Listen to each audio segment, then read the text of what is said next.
Don't forget to hit the subscribe button.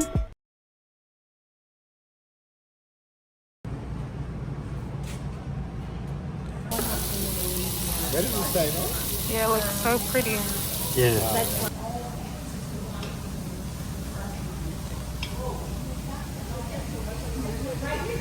Creole jambalaya.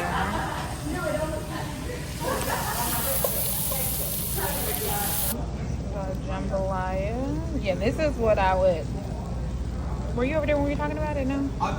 You're telling me Tomatoes. We are melting our butter. What do you do? Go on, keep going. And we're gonna saute the onions. We have our okra right here.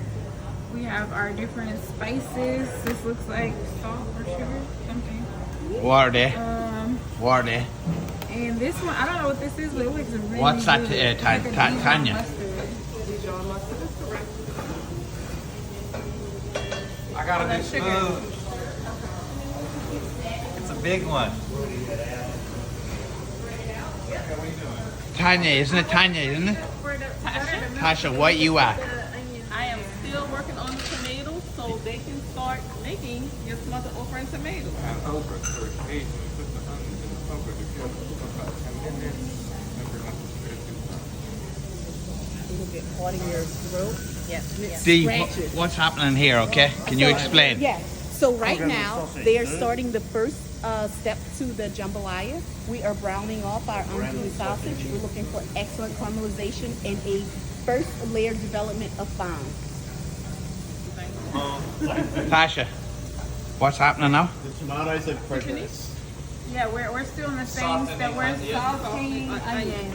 Sauteing onions. You want to come around and catch the pot? Show You you wanna some come around behind the and catch the scenes pot? footage. Go get behind the scenes. Get a close up of Justin working that out. Going through the layers, metaphorically, literally. Justin, what are you at? Huh? What are you at the moment? We're poetically we are deflowering the sundew and getting to the bottom of things. Get Okra back, mate. What else? I'm doing this because it looks like I'm doing something, but What else? What's the I one? really have no idea. How we got on? Oh, stay the same. Yeah, theirs was as good as ours. Oh my goodness. I told ignited, so it should be a pretty big flame. Let's see what I can do. Are you ready?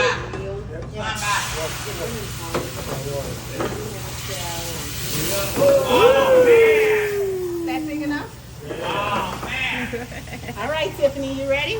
Give us a sign, chicken nugget. That's what you do. It means.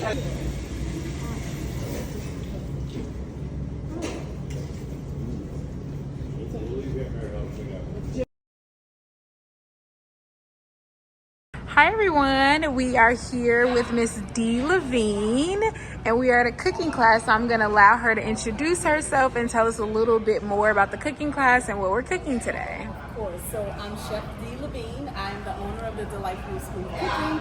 Right now they are taking the Creole cooking class with me. We are cooking a smothered okra and tomato as our appetizer, the chicken and andouille sausage and shrimp jambalaya is our entree, and the fabulous banana salsa is our dessert. So I see this board says a women of influence. So who actually influenced you to do what you are doing today? This lady right here. So this is Chef Lena Richard. I refer to her, and a lot of people that loved her call her Mama Lena. So Mama Lena was born in the very late 1800s. I believe she was born in 1893 in New Orleans, Louisiana. She was a fantastic lady. She grew up here in New Orleans. That's where she kind of got her cooking bones. She was well before her time. I would say she was so influential because of the things she was able to accomplish in the time that she did it. So Mama Lena not only had several restaurants, she had eateries, catering companies. She started an international food company. She was the first woman on television with a cooking show ever. A decade before Julia Child, Mama Lena was already on television live twice a week. She was the first African American woman to self-publish a Creole cookbook ever. So she had a lot of firsts, and she did all of these things before her death in 1950. So if you think about our country in the time of 1950, this was all of us living in the Jim Crow South. We were not the favorite people. We still had a lot of segregation. There was still a lot of heavy racism. And so the time that she was actually moving about doing all of these different things in her career was still an oppressive time. But in spite of all of that, she was still awesome. And that's why she influences me. That is wonderful. I've never heard of Lena Richer before, so I'm glad that you introduced us to her. So tell us, what is your favorite dish to cook here from New Orleans? I think so I have two favorites. So people always ask me, and I never tell them, I'm going to tell you. So my favorite thing to cook, number one, is gumbo. And my second thing to cook favorite is beignets. Hands down. I can make beignets any day, any night, sweet or savory. Okay, I have not really had beignets since I've been here. So what do you recommend as the best beignet place in town? I would tell you to go to Cafe Du Monde in City Park. Okay. It's definitely a much better scenery. I think the quality of the beignet is a little bit different. Maybe because they're more relaxed and they don't have 1,000 people waiting. Okay. Could be the reason why, but I would definitely send you to Cafe Du Monde in City Park. And you spoke a little bit about Hurricane Katrina, and just listening to your story, has that influenced you in any way, your cooking in any way? What impact has that had on you or your life in general? So Hurricane Katrina really allowed me to see that things could be taken away in an instant. And it's almost like the legacy of Chef Lena Richer. You know, just thinking about her time and her legacy, the major hurricane that happened in her lifetime would have been Hurricane Betsy. So a lot of the things that she would have had as legacy pieces all got destroyed. And it's the same thing with Hurricane Katrina. If you even had anything that you valued, they literally were all taken away.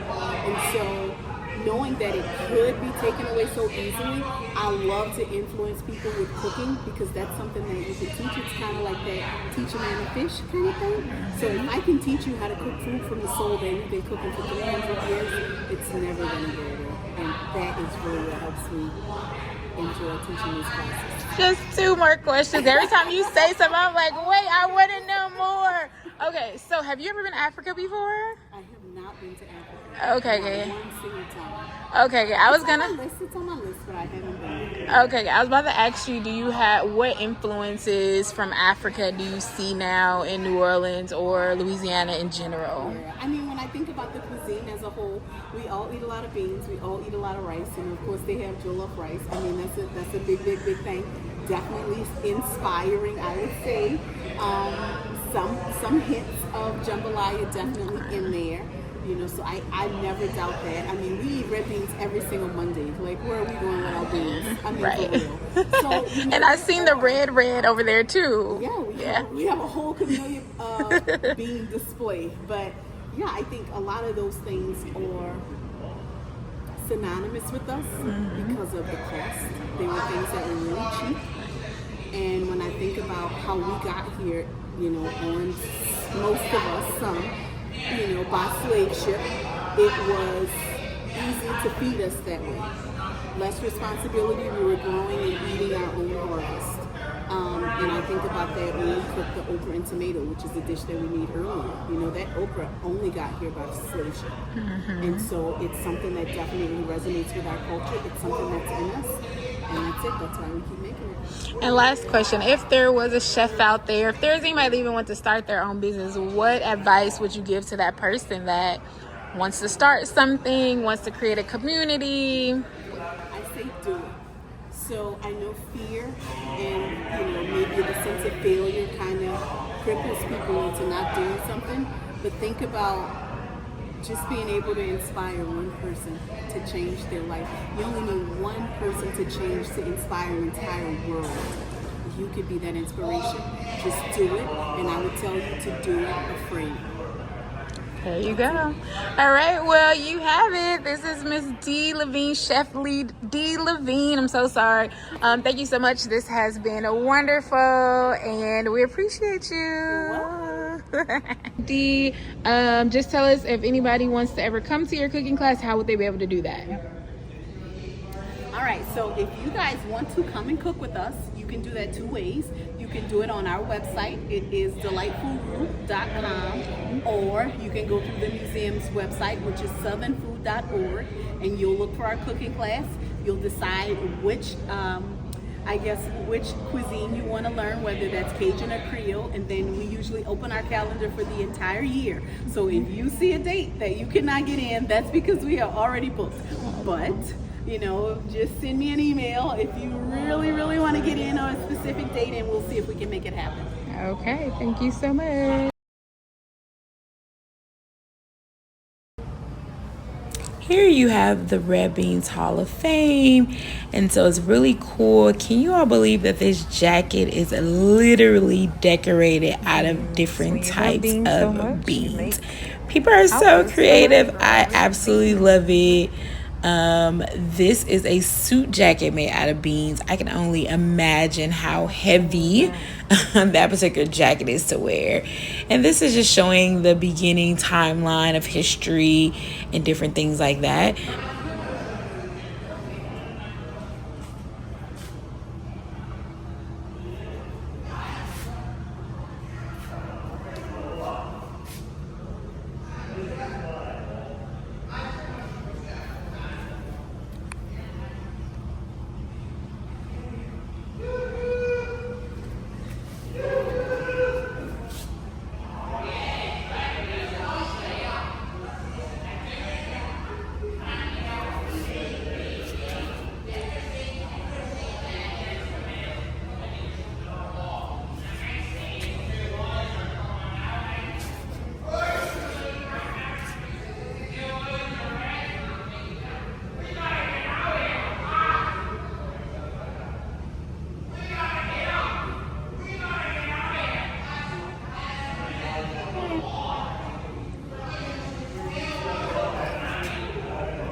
Beans and rice tradition.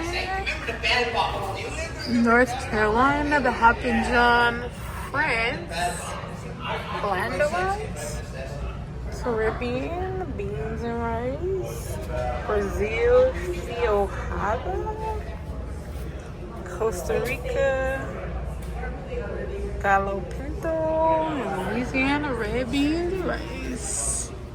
Rice is God, but lentils are my life, a Hindu proverb says. Pairing rice with beans has been equated to sustaining life across the world. Got it! Red, red.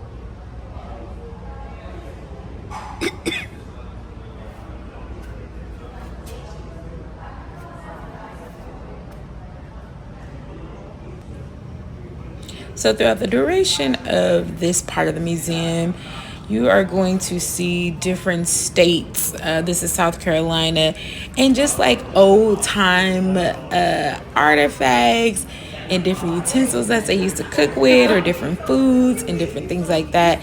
So definitely enjoy this walkthrough through the through the museum and through different states. I thought it was really cool, and I hope you enjoy this portion of the video.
These are so good. I realize where they came from.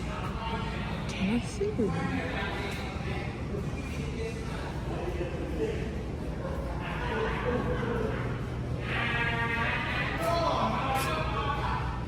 Well, I hope you enjoy coming along with me to the cooking class in New Orleans.